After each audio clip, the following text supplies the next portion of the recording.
Okay, we're going for a take. Let's have quiet, please, and roll the film. Check headsets. We're on standby. Start record. Clytus, I'm bored. What plaything can you offer me today? An obscure body in the SK system, Your Majesty. The inhabitants refer to it as the planet Earth. How peaceful it looks.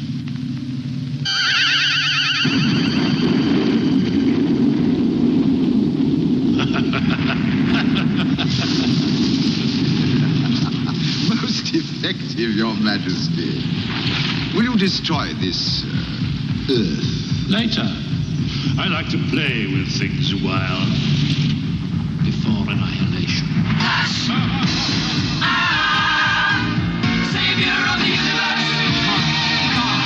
Can't actually believe we're about to announce our guest for today's show. What an episode we have for you lovely people. Prepare to get your minds just literally blown.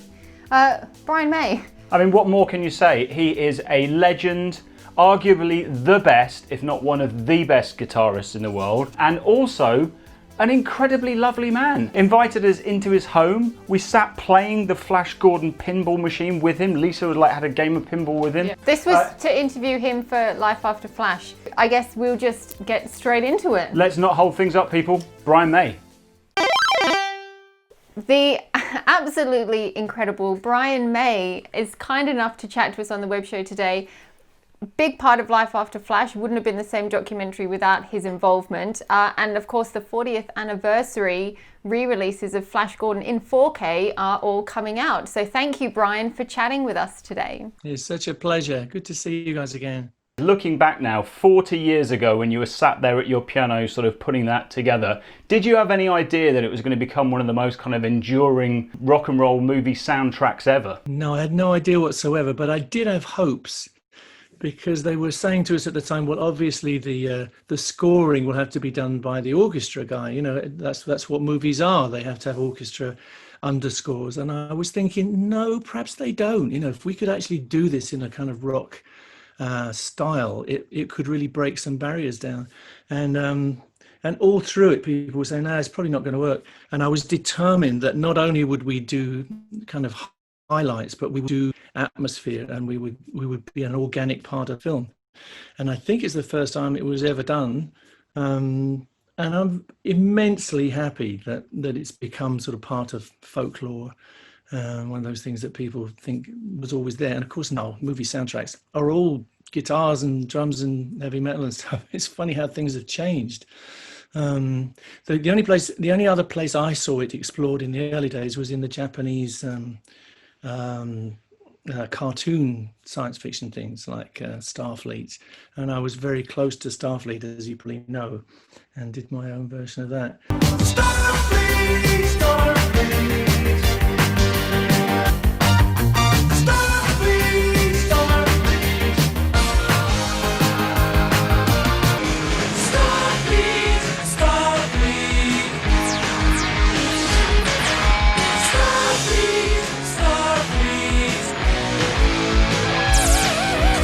But Flash to me I'm so glad that it's become an icon, because I think it's worthy. I think the film is worthy, and I think what we did as precocious kids is worthy too. Why do you think people still hold on to this film so fondly? I think it sits nicely on the edge. I think it has that lovely element of tongue-in-cheek and conscious retro style, but also it has this undertone of real adventure. I think it's lovely. I think it's a beautifully honest kind of film.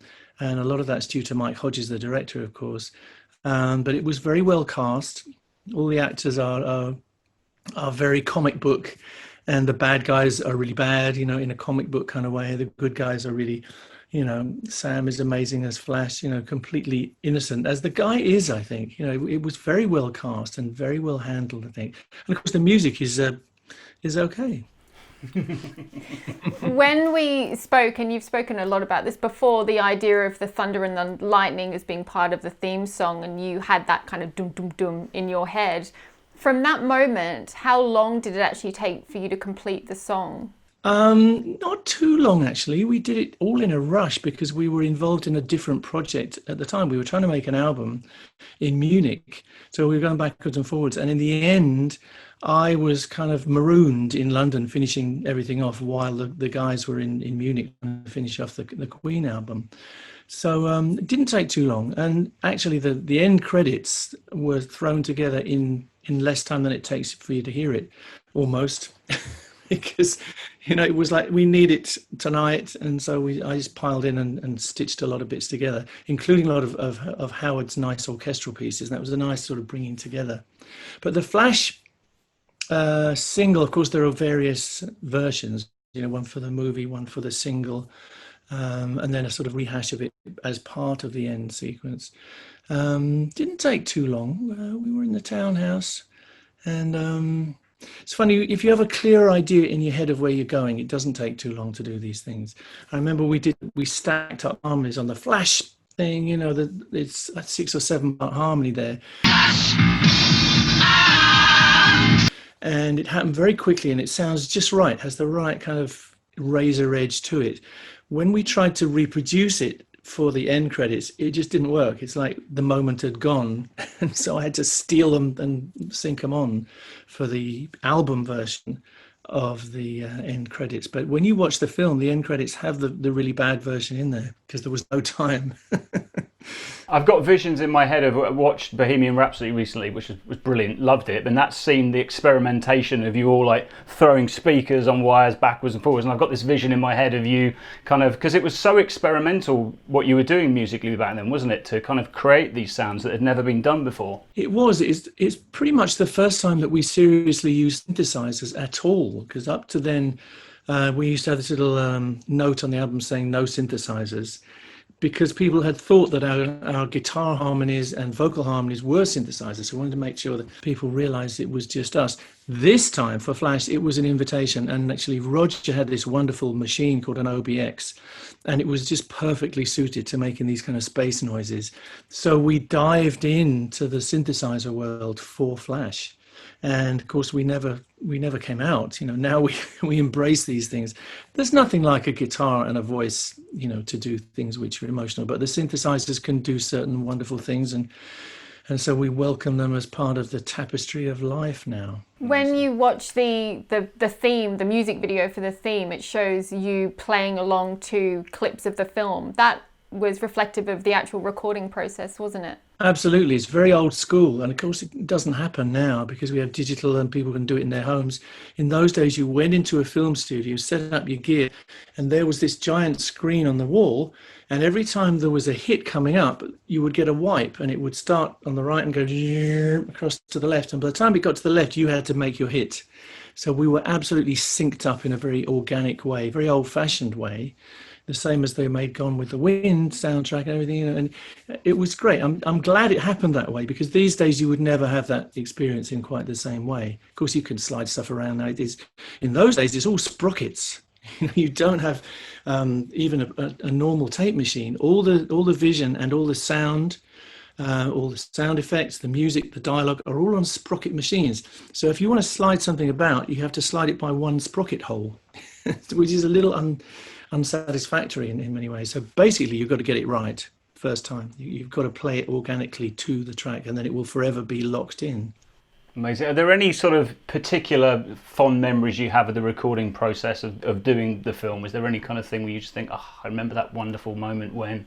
Curiously, one of my favourite moments is a very small one when you're halfway through the battle sequence and you see a kind of bank of clouds, and out of it comes Ming's flying machine, and I had the boom, boom, boom, boom, boom going, and I remember trying to find a suitable phrase that would express this dangerous machine coming out of the clouds.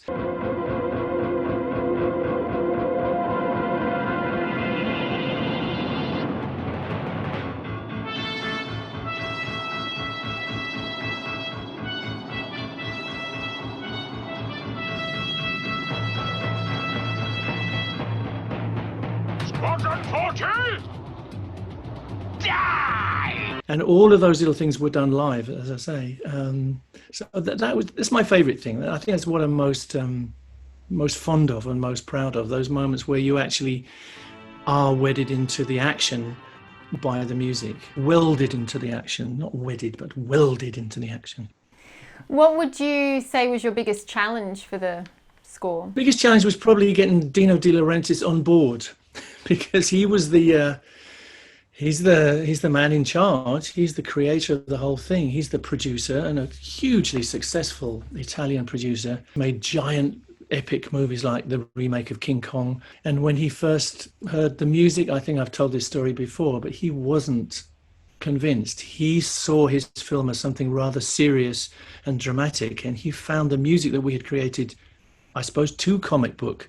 He didn't want that tongue to be in the cheek. He wanted it to be all serious. And what happened was Mike, I remember it's clear as day, he put, because I was a little upset, you know, we played him Flash and he'd gone, it's nice music, but it's not for my film. And Mike put his hand on my arm and said, don't worry, I'll sort it, you know. And so I think Mike and Dino went away and had a chat, and Mike convinced him that we were going in the right direction and his film was going to be safe. In the end, he loved it, so it turned out great. You know, he was very happy with it, and he came and thanked us. So it's a good feeling in the end. But yeah, it was tough. That was a challenge to sort of keep the faith, and I would have been massively disappointed if, you know, the Flash thing hadn't worked, because to me that was going to be the linchpin of what we were doing. Flash, of course, is a film that so many people connect with their childhoods, and 40 years later they still love it, and it resonates so much with them. What's a film that you still love from childhood? Like, what is your Flash Gordon? Ooh, well, the original Flash Gordon, of course, was part of my childhood, the Buster Crabbe version. We used to go Saturday morning pictures and see things like that, along with Bugs Bunny and you know, all those cartoons that they used to run for kids. Biggest film, I'm not sure really. I mean, The Wizard of Oz, I was very big on The Wizard of Oz, I must say. I think I always wanted to be the Tin Man. Why the Tin Man? I don't know, just because he's looking for his heart, you know, and he's a very, very emotional figure to me. I mean, my parents used to watch things like Fred Astaire and Ginger Rogers at Christmas time, and I used to get into that. I loved it, you know. I could feel the emotion in those things, and you could see the work that went in, incredible physical work that went into those things. I remember as a teenager, I was blown away with Women in Love, which really kind of, I felt like it kind of pulled me into adulthood, that film. And I was hugely emotionally affected by that. They've been threatening to do a remake of Flash for as long as I can remember, and if there was ever the scenario where they remade it and they came to you guys again and said, you know, can you do it again, please? Would you come on board again? Would you ever consider redoing it, or would it be sacrilege? I think it could be nice to revisit in the right kind of way. I wouldn't want to tear it up and start again. I don't think you could do that. I'd like to perhaps revisit and develop things a little further. That would be interesting.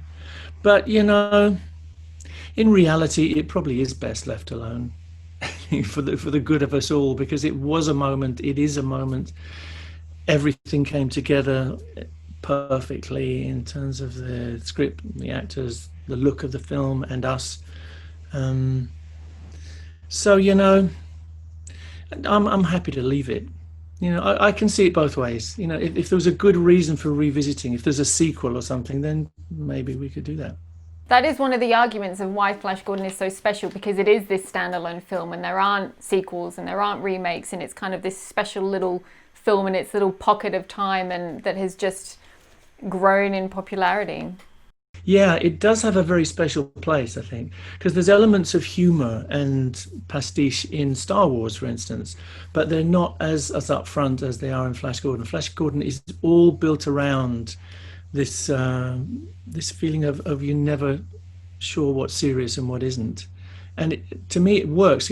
I've seen films go too far in the opposite direction as well, and you find it all gets rather tawdry and you don't take anything seriously.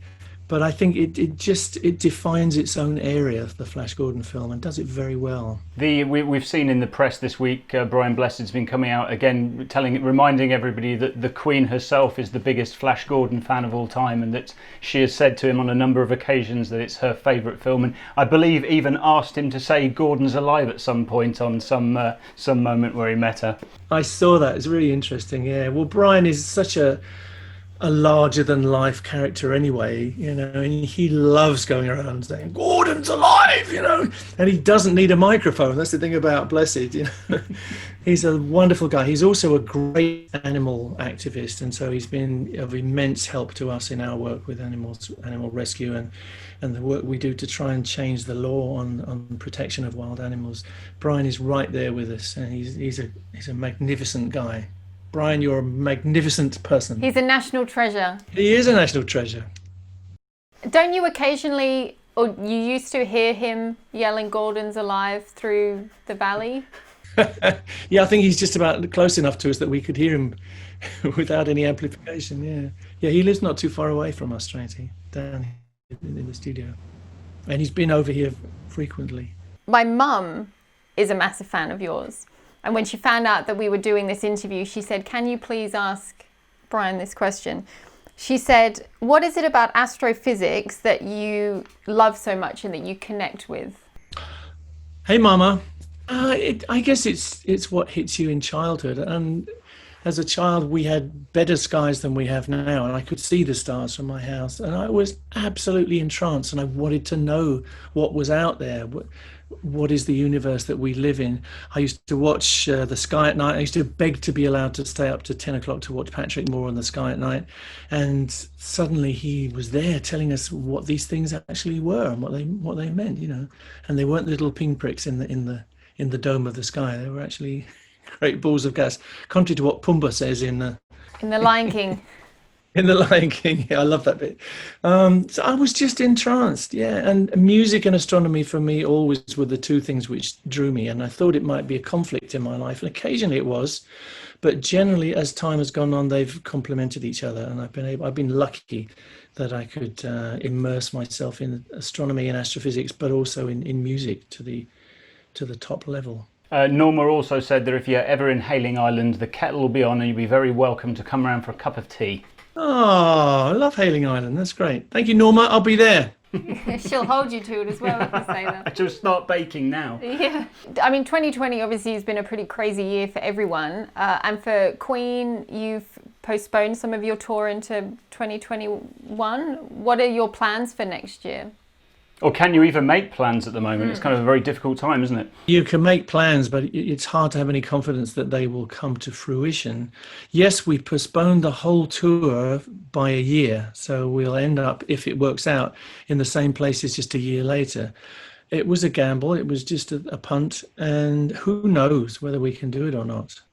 We're ready to do it if we can. And the wonderful thing is we offered people their money back or else hold to the tickets and they'll be valid for the next time. And we only got out of, I think it's like 500,000 tickets that we sold. We got about 300 people who wanted their money back. So it's a wonderful kind of endorsement. Some people can't get enough food, but they're still holding on to their Queen ticket. So it's a great kind of boost of confidence to us that people will wait for us to come back. I hope we can. We're all praying. Now, I've had a terrible year for health as well this year, so it's a really good job that it was in this year when we can't play anyway, I suppose. But I'm sort of battling to get my fitness back every day now. I'm doing massive amounts of physio to try and build up my bodily resistance because it went down a very long way. Are you feeling like you're back on track, sort of getting yourself back together? I had a bumpy time. I had this heart procedure. And unfortunately, I got a lot of complications which needed to be dealt with. Some from the condition itself, some from the drugs that you have to take following the procedure, and some just because I'm that age. We need you to be out there rocking with the guys because we'll be there for sure. I mean, we're huge fans, and can't thank you enough for all of the help you've given us on the documentary. We'd love to do, like I say, some sort of charity screening for one of your charities at some stage, and hopefully we can make that happen. Yeah. And as a thank you for doing this interview, also on behalf of the web show, we're going to be donating to the Mercury Phoenix Trust. And also putting a link in the comments, the pinned comment, if anyone else would like to do the same. Yes, please do support the charity. Thank you so much, sir. Take care of yourself, and we'll speak soon. Thank you, Lisa and Ash. It's a great pleasure, and good luck with everything. It's a joy to be part of something like this. And onwards we go, okay? Fantastic. Indeed. I hope you enjoyed that interview. As we said at the end of it, we have, on behalf of the web show, made a donation to Mercury Phoenix Trust as a big thank you for Brian for giving his time. In the pinned comment, we're going to put the link to the website so you can do the same. Please do. Please do. They do amazing work. Brian supports, loads of charities, huge animal activist, like he mentioned in this, and a truly lovely man. So think about other people, and go and make a donation. You'll feel good, and it will do the world some good as well. Links to his animal charities that he supports are also below. Before we end the show, don't forget to buy this. bit plug. Please. Life After Flash. Obviously, we interviewed Brian for it. Celebration of Flash Gordon. LifeAfterFlash.com. Quick plug. Also, last week, we ran a competition to win this. Competition is still going. It's the 4K box set, limited edition from Arrow Films, which is the North American release of Flash Gordon. Of course, it's the 40th anniversary. One more week to enter. To enter, you have to subscribe to the channel and comment below. You can comment in this video as well if you want, why you should win this prize, and we will draw it next week. It's a real beauty, this. It's a work of art, and it is anybody who is serious about the beloved movie Flash Gordon needs to own this, and we're giving one away. Get commenting, people. We love amusing stories, amusing anecdotes. Don't forget to like and share as well. We're only 12 weeks old, this channel, but I think you can all agree we've had some absolutely incredible guests, the kind of guests that YouTubers don't normally get anywhere near their channels. So please support us, and we'll keep bringing you this great content. We're trying to grow the channel as quickly as we can, and we want to spread the love, so please help us do that. Yes. In the meantime, have a fabulous week, and we will see you next week for another fabulous show. See you soon. Queen are evil, degenerate, repulsive, unpleasant. I like them.